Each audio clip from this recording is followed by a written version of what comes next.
Going live. And we are live. We are live on Alpha Geek Radio. We're live on the NosillaCast app, and we are live on Alpha Geek Radio for the 10th anniversary of the NosillaCast. Woo! 10 years, you guys. 10 years. All right. Well, let's see. It is 5 o'clock. So that you know what that means. That means it is time for roll call. And it looks like it's a little quiet for tonight. I thought we'd get more people showing up for the 10th anniversary. Maybe they're going to be stragglers. I know Switcher Mark never comes anymore, but he sends an excuse every week. So that's nice. He sent us a nice little message about happy 10th anniversary. So we have Donald and Chattybot and Steve and Dan and Horse and Jeff and Mobile, whoever Mobile is, Nuris and Rose, and let's see, Steve again.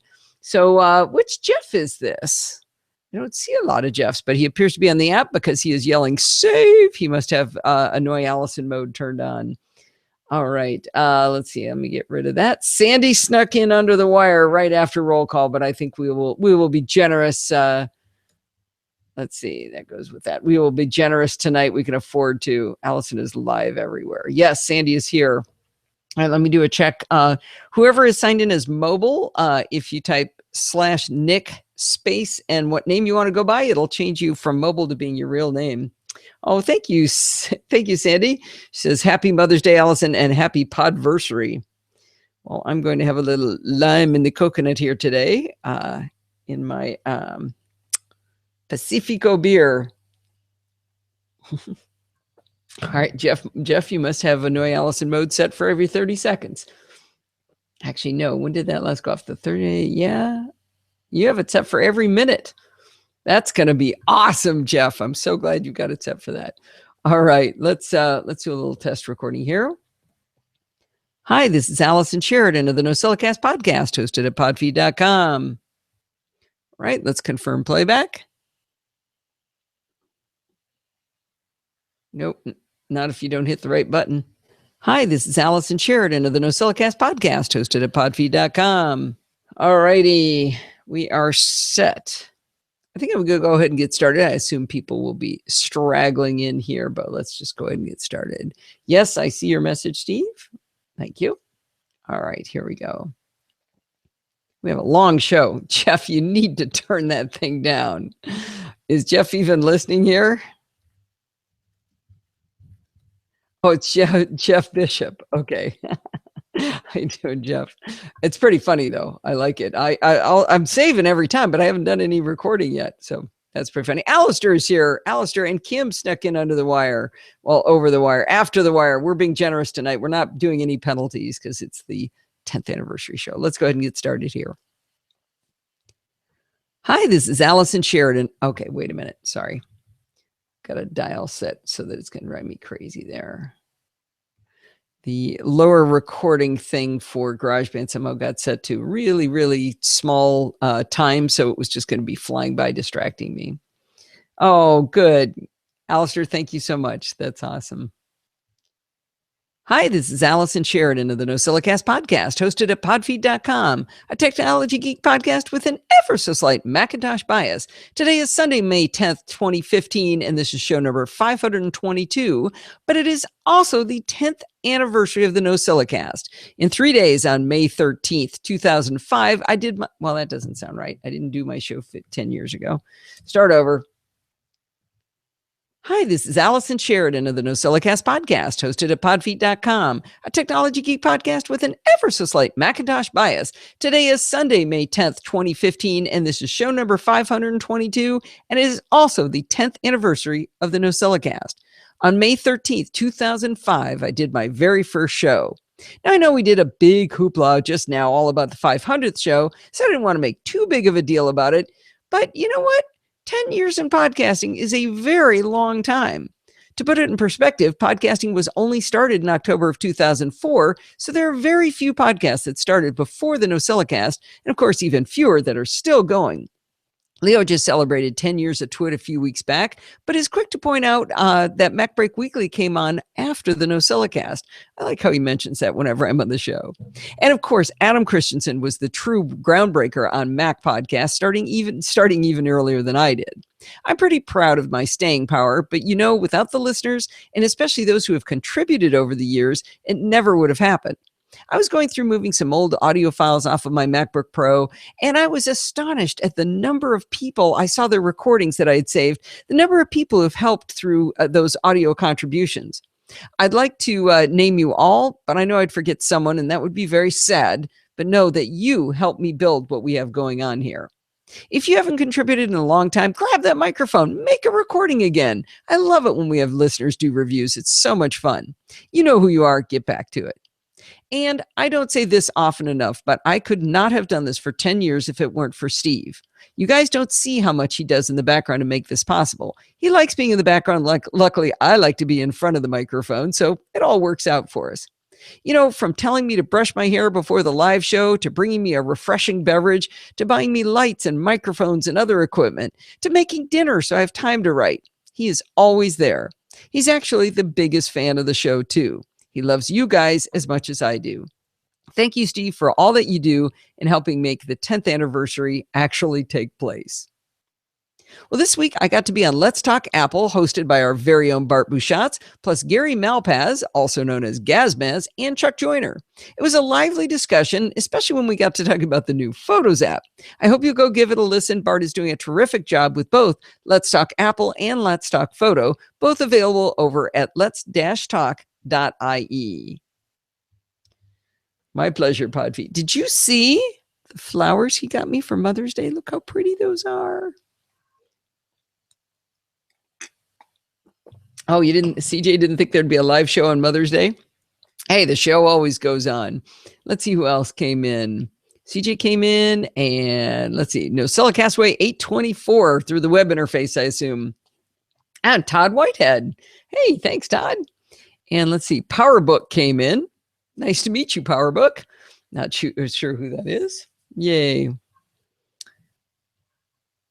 Crash is trying to play the podcast. On what app are you using, PowerBook?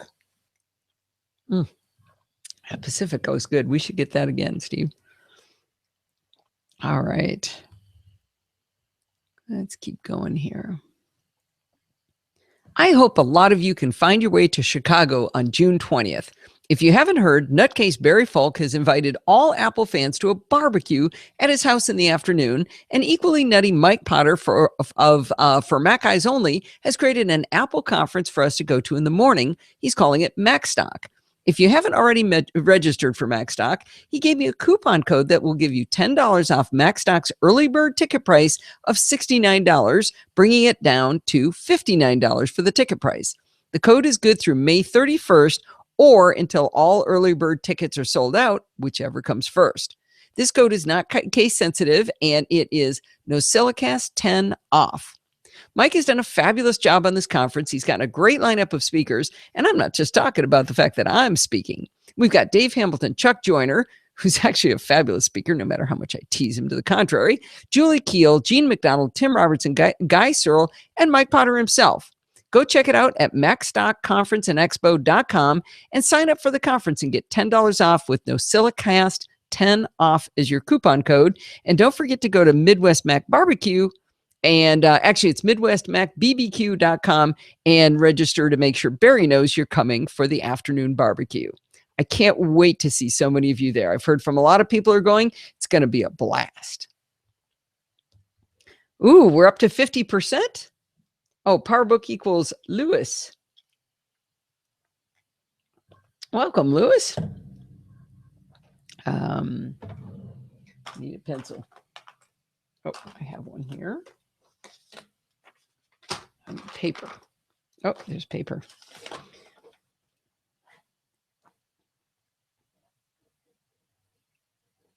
All right. Well, Kevin, I'm glad if it's a 50-50 chance. Nutcase Barry Falk, yes. That is what I'm calling him. Well, he is. He's not. He's nuts, right? Let's see. Okay. All right. Here we go. A few weeks back, when I was talking about the new Audio-Technica wireless mic setup we bought after seeing it at NAB, I mentioned that one downside to our older model was that it used 9-volt batteries. I elaborated that they're a pain because they're hard to find and you can't get rechargeable versions. Well, I have to eat my hat now because David Queering wrote in to tell me they use wireless mics at school all the time, and they use 9-volt batteries, and they use rechargeable 9-volt batteries. He took it up a notch and sent me a link to a 9-volt battery charger with a 4-pack of 600 milliamp hour, I assume that's milliamp hour, lithium ion rechargeable batteries right on Amazon. The best part is they're only $25. Thanks, David. What a good find. I don't know why I never just looked for it. I just, for some reason, assumed that they didn't exist. I think I've got too much gap there. Hang on, let me list this. A lot of people are going. It's going to be a blast. A few weeks back when I was, what's a pencil? Oh, I'm going to buy some new pencils. Somebody did a pick on Daily Tech News Show, and it was a pencil, and now I want one. It was, I don't know if it's from Everhart Faber, somebody like that. Anyway, looks really cool. I need one. Been 10 years. He's tired.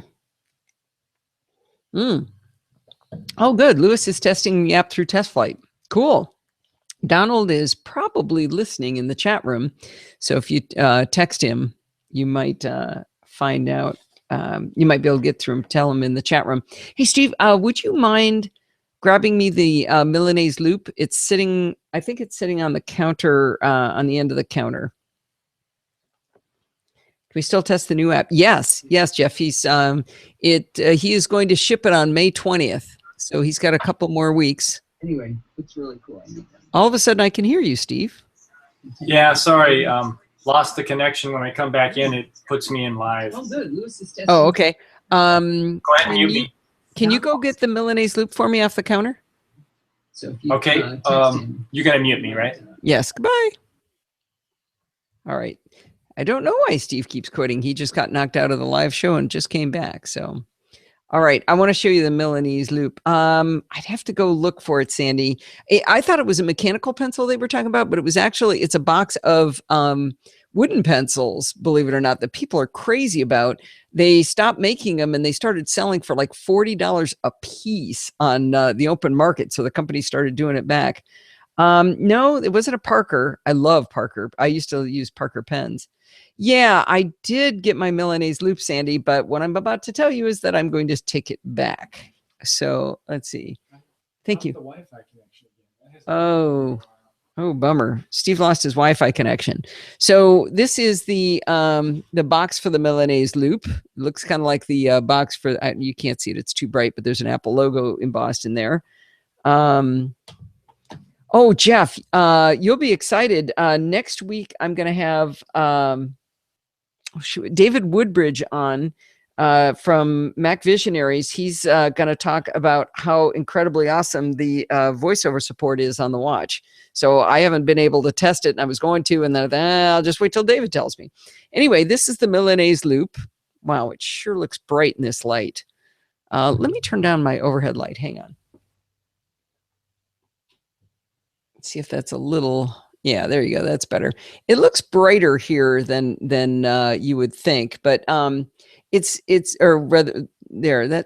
darker than I want it to be. And the other thing I'm going to talk about is, so this is the magnetic latch, and it kind of drops on here, and it sort of gets crooked after a while when you wear it. It kind of does that. Kind of bugs me a little bit. I don't know. I'm not saying it's a bad band, but it doesn't make me as happy as it should for $150. So anyway, I will now let you hear the whole description. I don't want to discourage you, Sandy, but I don't know, for $150, we ought to love it, is my opinion. So I hope you love yours. All right, here we go. Let me go ahead and start that section. I'm going to hold off on talking too much about the Apple Watch this week because I've actually not been testing as much as you would have thought I would be by now. That's because Steve's watch didn't come right away, and out of solidarity to him, I'm waiting on a bunch of stuff I want to test. I've been doing some testing with Pat Dengler, but a lot of the stuff I want to do with him. The good news is that he's getting his watch on Monday, so we should be able to have some fun soon. I did want to tell you one thing, though, this week. I really drooled when I first saw the Milanese loop in the Apple Watch announcement. When I went to my try-on appointment the first day after the watch went on sale, I liked the Milanese loop, but it was a bit more industrial looking than it was in the pictures. While the side views in the advertisement make it look super shiny and elegant, it's actually a darker gray than I had hoped. I ordered it anyway, shelling out $150 for the privilege. I got the band on Thursday, and I have to say, I like it even less after wearing it for a few hours. It's darker than I wish it was, but it also isn't terribly comfortable. Like I said last week, the fluoroelastomer band feels like it's part of my body. It's so light, it just feels fantastic. But with the Milanese loop, I'm very conscious of the material against my skin and the way I feel it all the time. The other thing that bothers me is that the band doesn't stay straight. This is kind of hard to explain, but it's a lovely piece of engineering that has a magnetic closure. So wherever you drop the end of it, it sticks to the rest of the band. So in theory, it would comfortably meld to your wrist diameter or circumference, I should say. After wearing it for a little bit, though, the end sort of slides sideways so that it doesn't lay straight anymore. I put a picture in the show notes so you can see what I'm talking about. This sounds it's like the two pieces aren't parallel when they stick together after a little while. I also found that it felt to me like it was going to scratch my MacBook Pro when using the laptop in my lap. The metal hitting metal really bothered me a lot. I tried to loosen the band so it would slide up my wrist a bit, but it felt really weird there and made me even more uncomfortable with it. Now, I know I'm being pretty picky here because it doesn't slide sideways that much, and it's not really that uncomfortable, and it's not that dark of a gray, but for $150, don't you think I should really, really love it? That's what I think anyway. So the Milanese loop is going back to the Apple Store tomorrow. I'm toying with the idea, get this, of the pink modern buckle band. Now, I know that sounds seriously icky because I am so not a pink type of girl, but it looked beautiful when I tried it back on day one. It's a very, very, very light pink. It's not like pink, it's just kind of like as beiges to white. It's very, very light. Anyway, that one is $250. So I'm going to have to really, really, really love it for it to be allowed to live at my house. I don't know. I haven't decided yet. Maybe I'll wait out those third-party bands instead. We shall see. Nope, liveonpodfeed.com. Wait, no video? Uh-oh. Audio only, correct? Oh, yeah. So, PowerBook, are you on Alpha Geek Radio? It kind of depends on where you are. Are you guys talking about Alpha Geek Radio? Let's see. I'm reading everything. Sport and Standard Edition. Need to see one in real life. Yeah, Alistair.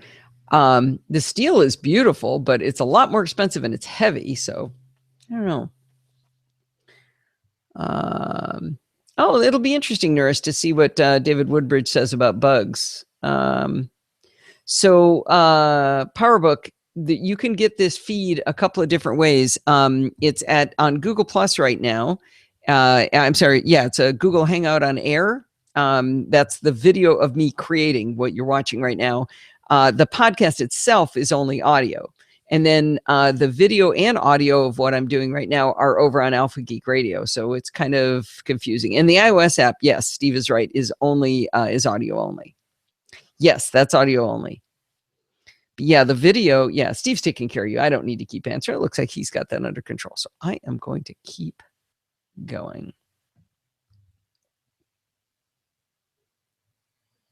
Well, I went on kind of a rampage of blog posts this week on all about photos, and I wanted to talk to you about what I wrote.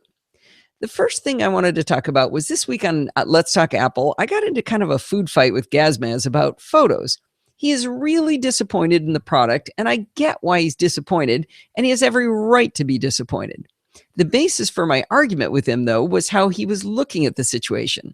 He kept saying that Apple took out features from photos, when my perspective is that they simply did not put them in.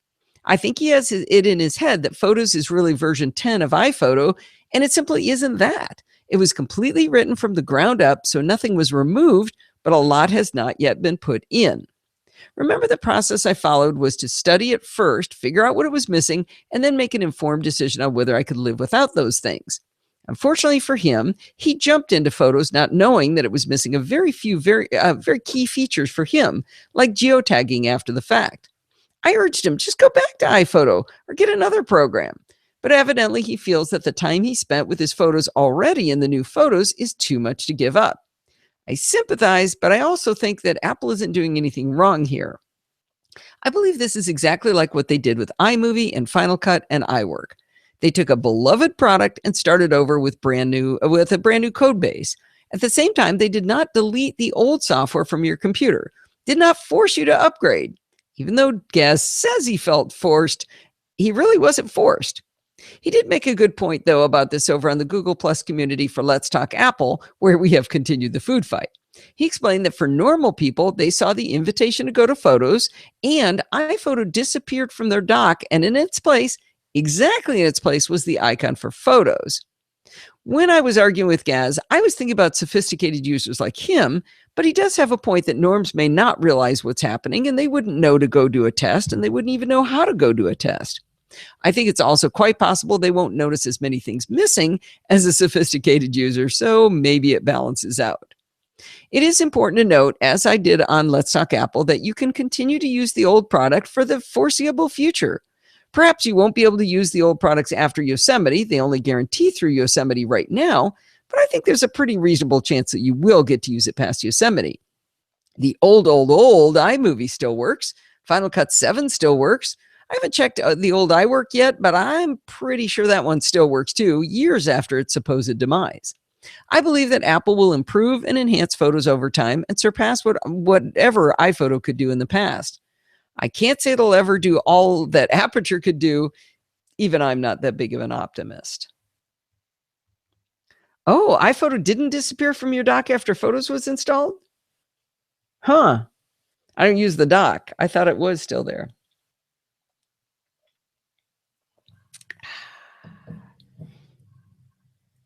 Let's see, Podvino. Oh, more up to date for me than Alpha Geek. Interesting.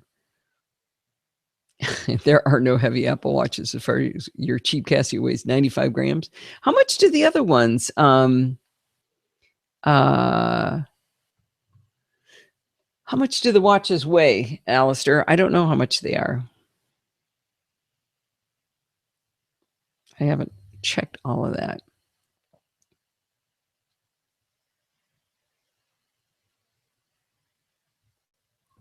I do want to talk a bit more about things I've discovered about Photos since my initial discovery. After the transition to Photos from Aperture, SuperDuper, which I use for my local backups, told me that my 1 terabyte backup drive could not accommodate my 850 gigabytes of data. When you run the migration from iPhoto or Aperture over to Photos, it creates a new library file that looks like it's a complete duplicate of all of your photos. If you do a get info, it looks like it's as big as your other photo library. So it looks like you've got 2 of them, doubling the disk space chewed up by Photos. However, the 2 databases use hard links to a single set of files. So in fact, it's not a true duplicate. I suspected that the problem might be that SuperDuper was viewing the old library and the new library as duplicates of the data. I tried searching over at shirt-pocket.com and their help files for an answer, but Apple's insistence on calling things by their generic names like Photos makes it really hard to do search pretty much anywhere. It's really getting on my nerves. I wrote to support at shirt-pocket.com, and they got back to me immediately that all I had to do was delete my backup on my external drive and start from scratch, and it would get sorted. A few hours later, I was back in business just like they promised. Then I noticed that my offsite backup to CrashPlan was doing the same thing. When I wrote to them, and they also got back to me immediately, they said to just let it ride and it would get sorted as well. Eventually, it did finish after a couple of days. It's still showing nearly a terabyte of backups while I'm backing up far less than that. I'm not sure if it's so big because they keep a history for you or because they're still storing a duplicate copy of the photos, but it doesn't matter to me since they don't charge me by data storage. So just remember that when you do make the switch, backups could get weird at first, but don't panic. Contact your backup vendor, ask them the best way to move forward. Now that I think about it, I wonder if Time Machine is smart enough to handle this correctly. Somebody was asking about the Photos removed all my daughter's albums and put the pictures together. Interesting. We got some new people here. Teach and Mr. New. Howdy. Where'd you guys come from?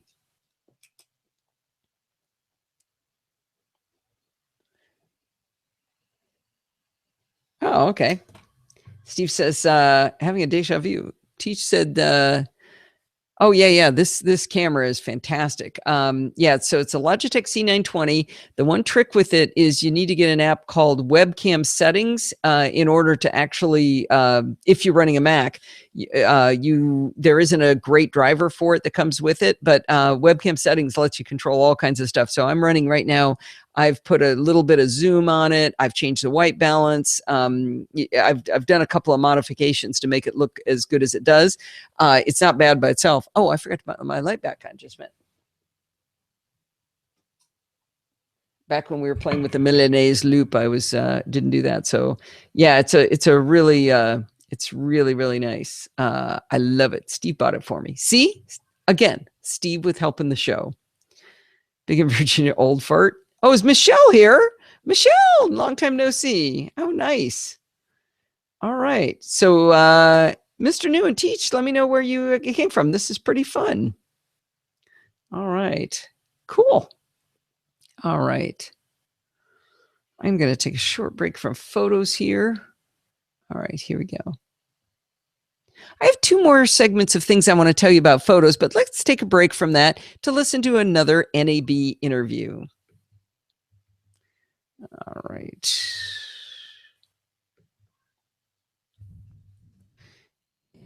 Who is it? VSN Mobile I'm going to do next. Let's check and make sure Steve gave me the right audio file. Great interviewing skills. Well, thank you, PowerBook. You should cover, actually, PowerBook is Lewis, right? Should cover VCF one day. What is VCF? I have never heard of that. Bye, Alistair. Thanks for coming. Appreciate you making the time. Another NAB interview.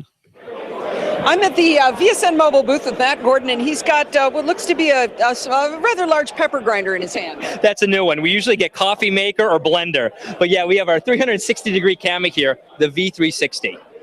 This thing, for the audio only list. Let's see. Camera settings at Teacher House. I'm launching a podcast show for teachers. Ooh, Teach, that sounds really cool. It's called Webcam Settings is the name of the app. Let me see if I can find, yeah, let's see. Here we go. It's a silly URL, but here it is. I think it might be paid for. I forget, but it wasn't much. But it makes a big difference in what you can do with the camera. It really makes a difference. I mean, it's not bad without it, but it's just nice to be able to control things and look at the what it can do. We could do I could do a screen share after we're done if you're interested and see what it can do. But it's it's super cool. All right. This is really slick. Thank you. Take care. All right. Well, that VSN mobile camera is just the kind of thing I really, really want. A 360-degree camera that, oh, shoot. Did I play that last week, you guys? Yeah, it's a menu bar app, Teach. Did I play that already? All of a sudden, that is really ringing a bell. I think I played that last week. Searching podfeed.com. VSN mobile. I didn't mark that I'd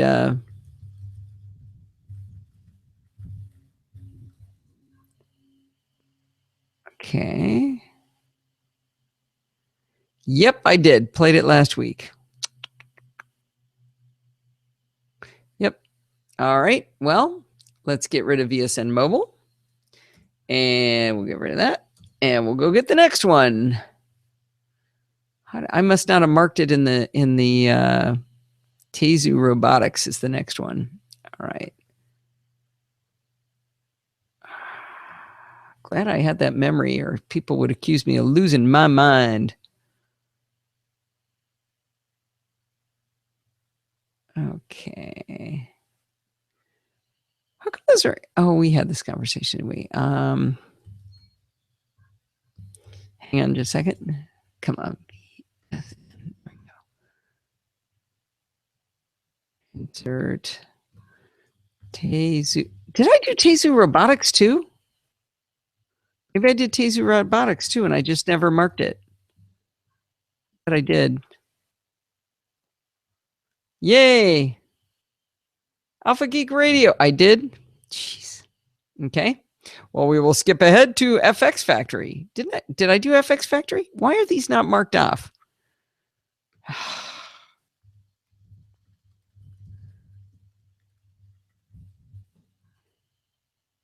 Okay. Okay, I haven't done FS Factory, but you're saying I did Teizu? It does ring a bell. Potfina Blonde. I don't know if I did. I'm not seeing it. Okay. I did? Okay. All right, I definitely did Teizu. Okay, so I'll go on to, maybe you could mark those off for me, Steve, because I'm losing my mind here. So we'll do FX Factory. All right, then that means I gotta say something even more fun.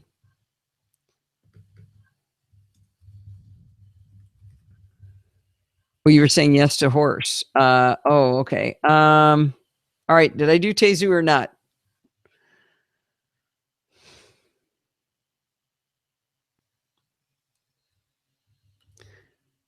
What did I do last week? Okay, I'm just going to go podfeed.com and look.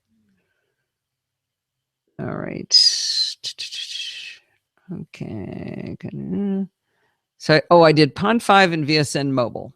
Okay, so it is Teizu's turn. Okay. All right. I'm only going to do one this week because I have too much. It's here. B interview. All right, we are in series. All right, good. Teizu.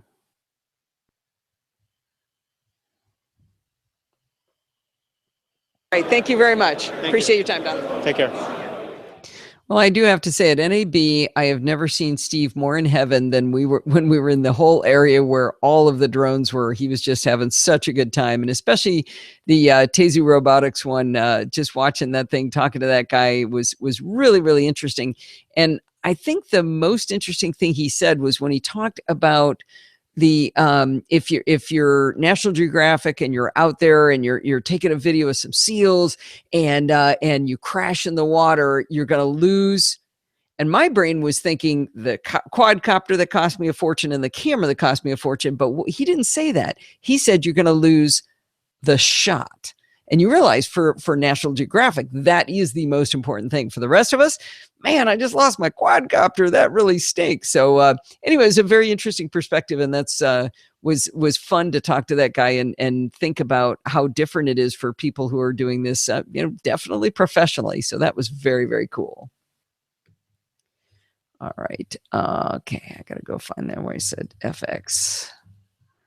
Insert Teizu. Okay. All right. Now we're going to go back and back to photos. All right, here we go.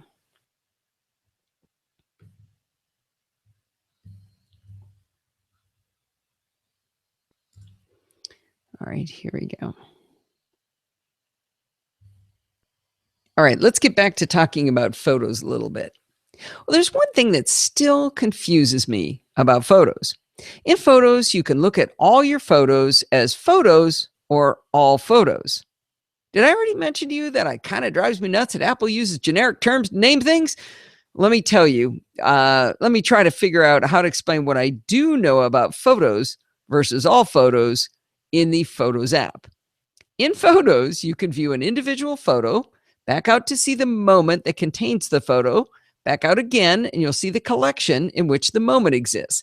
And then if you go back out one more time, the sitting little back arrow, you get to the year in which the collection exists. So you've got year, collection, moment, photo. Okay, I do understand that. But I cannot find a definition of what a moment is or what a collection is for that matter. A collection of mine is called Dubai, a Mare, and San Diego. I was telling Steve, I don't even know what a mare is. And he went and looked it up. And it turns out that's the name of the Amber Fort that we were at. There's another name. They call it the Amber Fort. So anyway, that was something we did when we were in India. But so Dubai, Amare, and San Diego, it sounds like that's the collection is location based, right? But those aren't all the same location. So why isn't it in a collection together? And by the way, this collection I was looking at has no photos taken in San Diego. They were all on the trip. All right, well, moments appear to be time-based, but I'm not clear what time frame they're using because some of the photos are taken on the same day that aren't in the same collection. All right, you with me so far? You understand what photos is? No, I don't understand that either. So that was the photos view as opposed to all photos. So now that we've clarified that, let's go through all photos. All photos is when you're all the way out. Wait, that's not quite. This is so hard to explain, and I'm trying to make it confusing on purpose. I feel like I'm trying to explain time zones. Let's see. In all photos, when you're all the way out, it shows you every single photo in no order that I can discern. It sort of looks like it's in time order, but then I'll find things completely out of order. Using the same back arrow that took us from photos to moments to collection to years, instead, in this mode, I get a view that shows all photos, faces, last import, favorites, and more stuff, all of which is also shown in the left sidebar. All right, still with me? I started at all photos, and inside it, I find all photos. Oh, okay, I'm with you so far. But wait, there's more. There's another row that says My Albums. That row contains 3 smart albums, one album I made for my mom's birthday a long time ago, and an album called iPhoto Events. That last one is the good one. It's an album that's full of the projects I pulled in from Aperture, which Photos calls albums. Can you tell I'm completely lost too? So if Photos is by date and all photos is by date, what's the difference? I think I just need to pick one of these and never click the other ones and just stop making myself crazy because I cannot figure out what it is. I'm hoping somebody's going to say, oh, Allison, it's really easy. This is what it is. I am still liking Photos, but I have to say it is struggling a bit under the load of my 52,000 photos. When I click on Photos, or maybe it was all photos, I forget, it takes long enough that I often tab away to check Twitter while I wait for it to bring those up. And that's not making me happy. It makes me not want to use it as much as I would otherwise. Well, to make sure you know that I don't dislike Photos, I should tell you some stuff that I do like. Exporting from Photos works really well. You can choose JPEG, TIFF, or PNG, set the quality to low, medium, or high for JPEG and PNG, and you have a toggle whether or not you want a 16-bit TIFF. And you can define the size of the exported image. You can choose to simply constrain the width or the height, or you can define a specific dimension. I like that you can choose to retain certain info in the file, like the title, keywords, and description, and/or the location information. I like to test this kind of thing, so I put the word boogers in the description field of a photo, exported it, then did a search for the word boogers in Spotlight, and it immediately found the photo. That's pretty cool. By the way, that's a little trick. I always use the word boogers when I want to test whether search is working, because I figure a lot of my stuff doesn't have boogers in it, so maybe it would find it easily. Anyway, if you do a get info on the file, it shows the title inside the get info window. Another thing I like to do after naming my photos is to export them in order and then upload them to social media. In Aperture, I could export them with the name I'd given them, with an index in front of it that would allow them to stay in order. In iPhoto, no, it's not an iPhoto, it's in Photos. Hang on. I need to go fix that typo because I will never, oh, it's probably too late. I blogged that. But in iPhotos.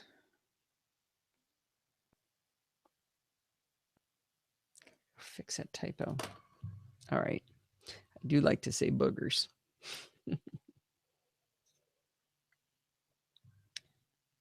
Is Photos view current session with a camera attached? No, Mr. New, it's always there. Alrighty.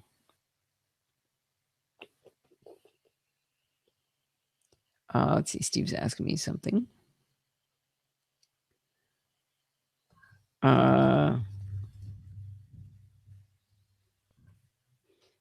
was asking me, saying Horst was asking about an affiliate link for the UK. I do not believe I can, unfortunately. So let's see.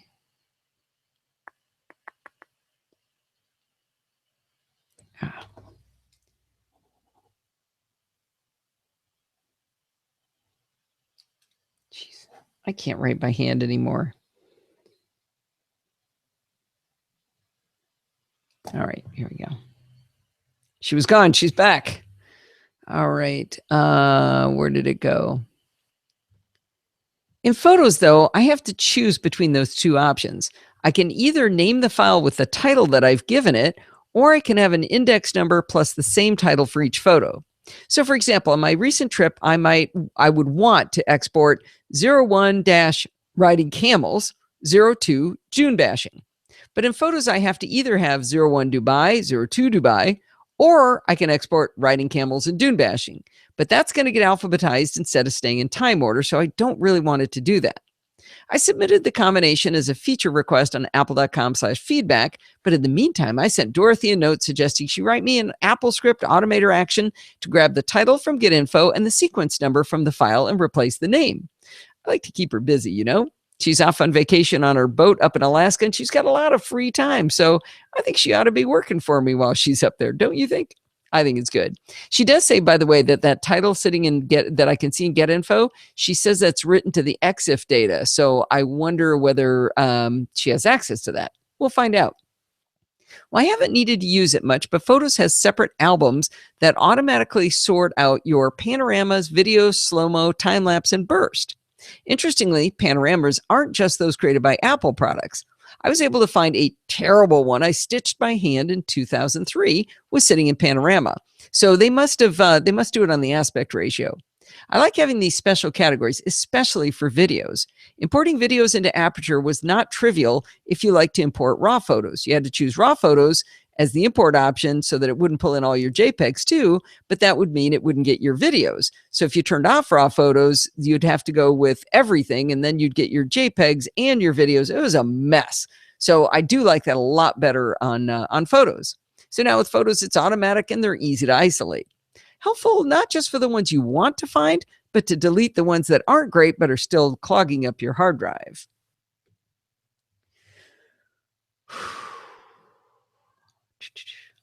Sphere. Is there another new person? I don't see anybody called Sphere. Steve, are you making names up? Oh, PowerBook might be saying SP Sheridan. I thought Steve wrote that. All right. Yes, it's very fun of you to come, and I'm not going to forget you this week. I wrote a note. Well, now you've answered your own question, PowerBook. It's SP Sheridan. All right. Keep going.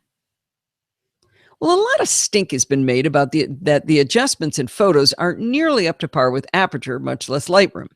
That is all true. But let's talk about what you do get with Photos, because it's actually pretty amazing. When you tap on Edit or simply hit Return while viewing a photo, you're taken into the Edit pane. You only see 6 choices: Enhance, Rotate, Crop, Filters, Adjust, and Retouch. Enhance is a single button push where Photos makes some decisions for you on how to improve the photo. Rotate is a 1-button push to turn 90 degrees. I think if you hold the Option key down, maybe Control Command, I don't know, it flips the other way.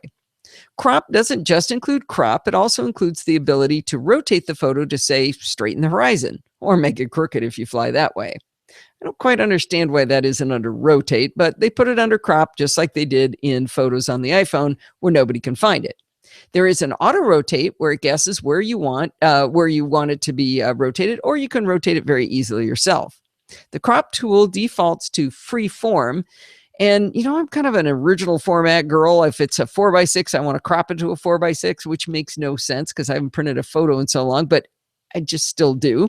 So anyway, I have to switch it every time to original format. You can choose from a bunch of stock proportions or name your own. I hate filters, so we're not even going to talk about what those do. Adjust is where things get interesting.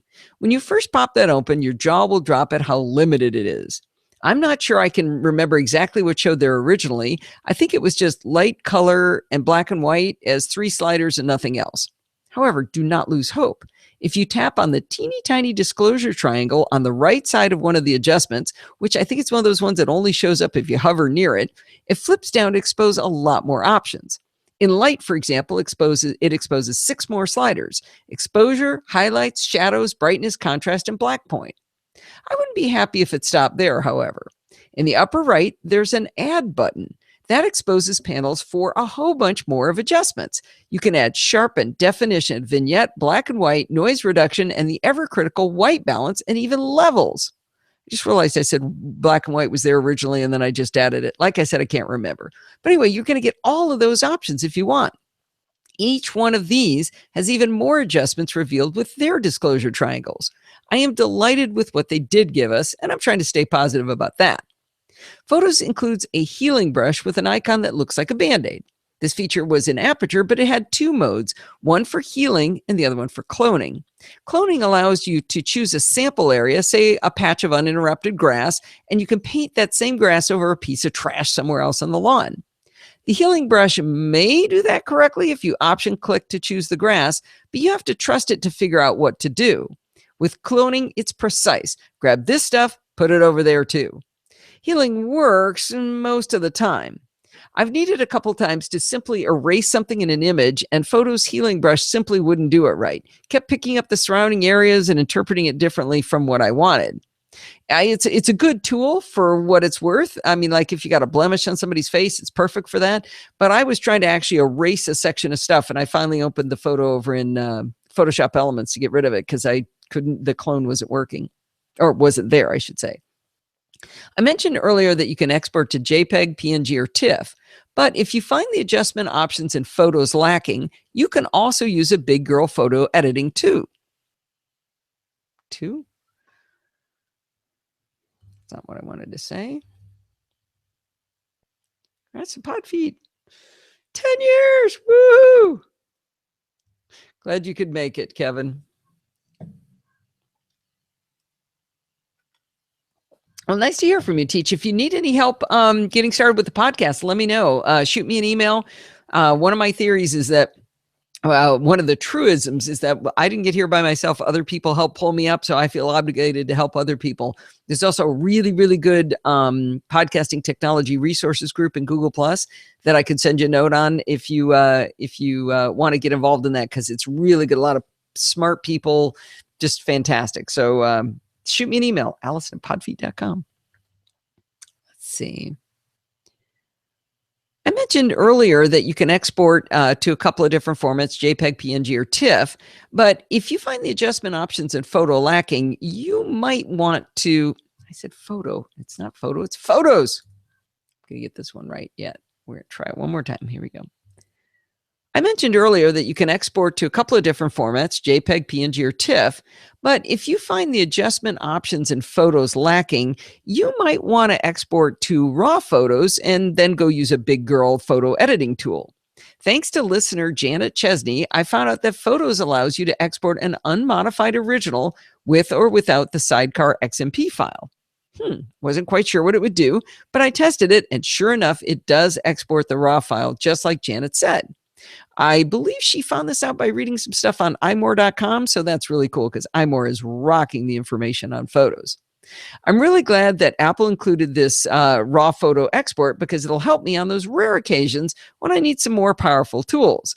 But it's important to keep in mind that when you edit, say, in Photoshop Elements or Real Photoshop or Pixelmator or okay, I'm stumbling because I wrote PhotoStream instead of Photoshop.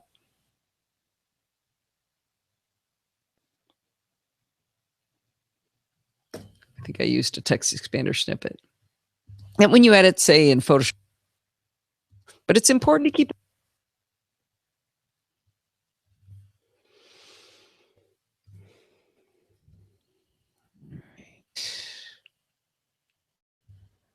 But it's important to keep in mind that when you edit, say, in Photoshop Elements or the Real Photoshop or Pixelmator or Acorn, these will all be destructive edits.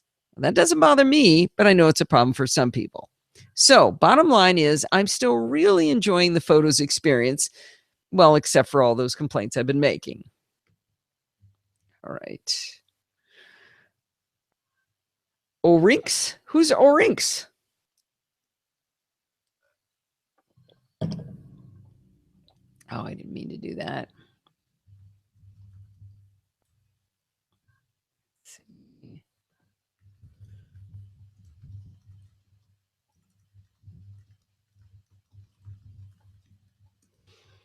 All right, just want to shoot a note to Steve. Let's see.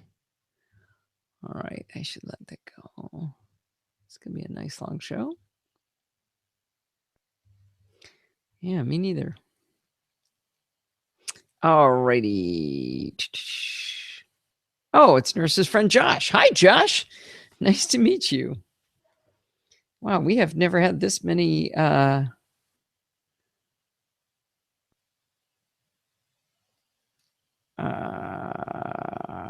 let's see. We've never had this many new people in a single show. This is kind of fun. Usually we knew everybody, so this is fun. New friends. All right. I got a great email from friend of the show, Laura Schindler, that I'd like to read to you. She wrote, a quick break in my email for a testimonial about Clarify. A few weeks ago, a colleague at work asked me how she could get a verification when a sent email was opened through our new email system. I was in a rush that day, so I told her, ask other colleagues. But after a few minutes, I sat down at my desk. I was exploring where that actually was in our email. I opened Clarify, took a few screenshots, wrote in some quick directions, and then saved it as a PDF and printed it out. Clarify is so simple to use, but lets me tailor my tutorial document to the needs of my colleagues. It is one of the main tools in my tech toolbox. I love this email because it's that organic use where you just think, oh, it's too hard to explain to somebody. I don't want to spend the time. All right. And you open Clarify and you're like, boom, boom, boom. You got it done. You give it to them and they think you're a genius. I'm telling you, my in-laws think I'm like the crazy smartest person they've ever met because I make them these tutorials and they love it. So you can look as smart as Lore if you go over to clarify-it.com and give their free trial a spin. I think it's 14 days. They've got a Mac version, a Windows version. You can get a sliders version that goes both ways. There's just all kinds of great options for it. So when you go on over there, be sure to tell them that Allison sent you. Good move, PowerBook. I would. Steve is much more interesting on Twitter than I am. I'm a spammer. No, I'm occasionally interesting. Let's see. No. Hang on just a second.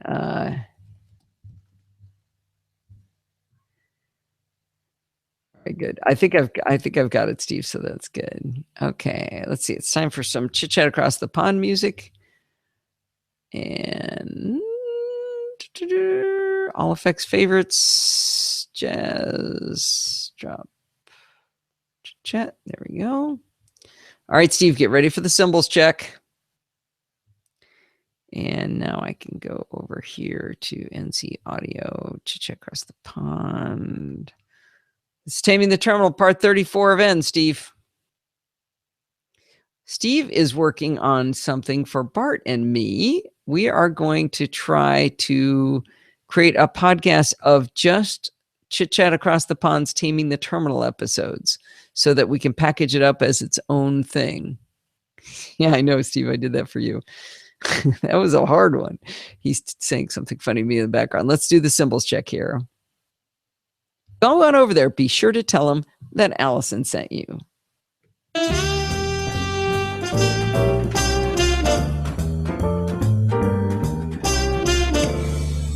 Well, it's that time of the week again. It's time for Chit Chat Across the Pond, and we have Bart Busschots back again this week. Hey, Bart. All right. Symbols check fine. PowerBook says to save. I do as I'm told. I just saved. Awesome. All right. Ah.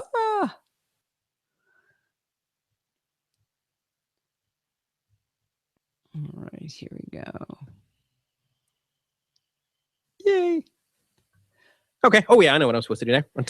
Actually, I should play why he said yay. That was cute. I love Bart. He's so awesome. Really do appreciate the fact that you let me talk to your really cool audience. Yay. Okay. Oh, yeah, I know what I'm supposed to do now. Until next time, happy computing. All right. Well, I think that's going to wind up this 10th anniversary special. Many thanks to all of you for helping to make this possible, and including the makers of Clarify over at clarify-it.com.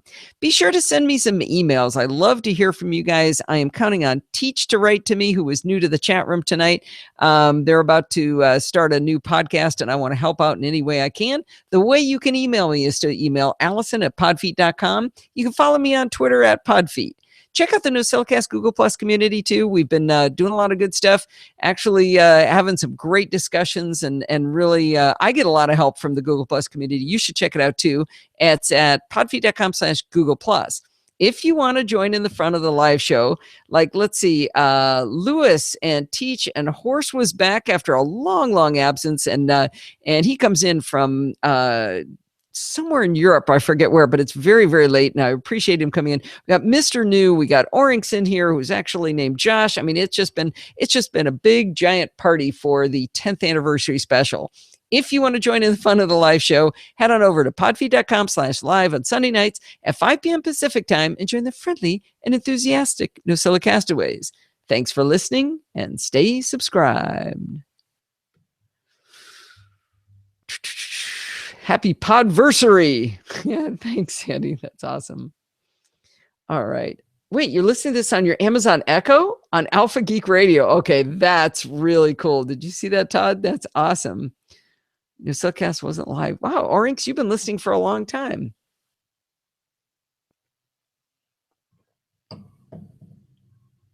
Oh, you were a fan of the Mac Review Cast. You know, when I was going through and cleaning out audio files, I came across an episode, the last episode where I had Tim on, and it was nice to hear his voice again, but it was kind of bittersweet, that's for sure. But in other news, his wife Alice sent me a note today saying Happy Mother's Day. She's doing really well. She bought a house out in Arizona. She seems to be having a good time, so she's bearing up quite well, so that's good. Castaways, thanks for listening, and stay subscribed. Yeah, I'll get out a little bit more than that. And stay subscribed. I'm glad you came, PowerBook. It is a lot of the regulars weren't here today, which is interesting, but a lot of regulars here. But yeah, it's I love the live show. You know, I started thinking about it. I can't even remember what it was like to not have a live audience for doing this. It's kind of boring to sit alone in your room, you know, just staring at a microphone. I like having people to talk to while I'm doing it. It makes it more fun. Let's see how that sounds. And it is also the 10th. Ooh, that's not right. Let's see. Right about there. How about that? And this is show number 522, and it is also the 10th in England. Okay. I knew it was somewhere where it was really late. I was trying to remember if it was as far over as Germany, where it's actually 9 hours. Let's see. Now I'm going to join all the pieces together. You frightened them off. All right. We are 2 minutes to 6 o'clock. I need to join these. One thing I learned a long time ago, and I'm not quite sure why this is, if I do cuts to the audio, or I chop off a flub kind of thing, and I don't join them, sometimes you get a ghost echo on top of the of the old sound that I cut out. So I join them in GarageBand at the end. So. All right, we have a 1.5 hour show. Nobody has ever complained when it's too long, so I'm not going to apologize for that. I'm going to export song to disk, and then I am going to wave you all goodbye. Oh yeah, time to make my supper, Steve. All right, guys, it is exporting now. Thank you very much for coming, everybody. On Alpha Geek Radio had a lot of people on there today, and Let's see. And thank you to all the new people. That was really fun to have some new guys in here this time. That was really, really fun. And to the people who've come before, I always appreciate you. Nice to see you again, Michelle. It's been a long time. All right. I am out, so I'm going to say goodbye to Alpha Geek Radio first. Goodbye, Alpha Geek Radio.